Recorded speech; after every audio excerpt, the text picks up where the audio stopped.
وہ گاؤں کے اسکول میں پڑھتی تھی۔ رمضان کا مہینہ تھا، گلیوں میں کافی لوگ ہوتے تھے شام کے ٹائم۔ وہ جب بھی اس ریسٹورینٹ کے پاس سے گزرتی تھی، اس کے دل میں ایک خواہش ہوتی تھی کہ کاش وہ بھی امیر ہوتی اور اس کے اندر کھانا کھا سکتی۔ اس نے کبھی نہیں دیکھا کہ گاؤں کا کوئی بندہ اس ریسٹورینٹ کے اندر کھانا کھانے گیا ہو، کیونکہ وہ کافی مہنگا ریسٹورینٹ معلوم ہوتا تھا۔ ایک شام وہ اس ریسٹورینٹ کے اندر چلی گئی، سب لوگوں کی نظریں بچا کے۔ کتنا شاندار اور خوبصورت تھا وہ ریسٹورینٹ، اندر سے بھی صفائی کا خاص خیال رکھا گیا تھا۔ اندر جا کے اس نے دیکھا کہ سارے ٹیبل سجے ہوئے تھے۔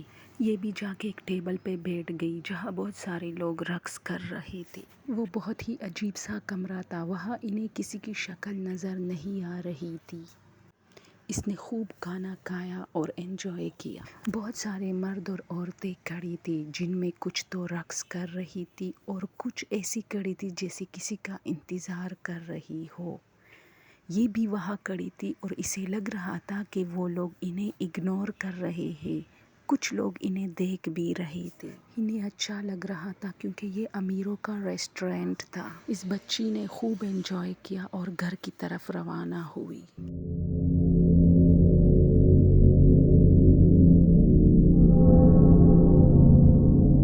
کیونکہ انہیں لگ رہا تھا کہ دیر ہو جائے گی، کیونکہ وہ اپنی امی سے کھیل کا بہانہ بنا کے باہر گلی میں نکلی تھی۔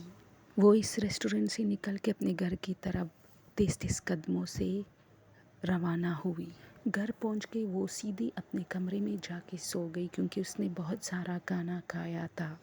مزید کھانا کھانے کی اب اسے ضرورت نہیں تھی، جلدی جا کے وہ سو گئی۔ صبح ہو گئی اور وہ خوشی خوشی اسکول چلی گئی، کیونکہ اس نے اپنے بچپن کا خواب پورا کیا تھا، امیروں کے ریسٹورینٹ میں کھانا کھا کے۔ شام کے ٹائم اس نے پھر اپنے دوستوں سے نظریں بچا کے اسی ریسٹورینٹ میں چلی گئی۔ وہاں پہنچ کے اسے کافی دکھ اور حیرانگی ہوئی، کیونکہ وہاں کا تو نقشہ ہی بدلا تھا۔ ایسا لگ رہا تھا جیسے برسوں سے یہاں کوئی آیا ہی نہیں ہے۔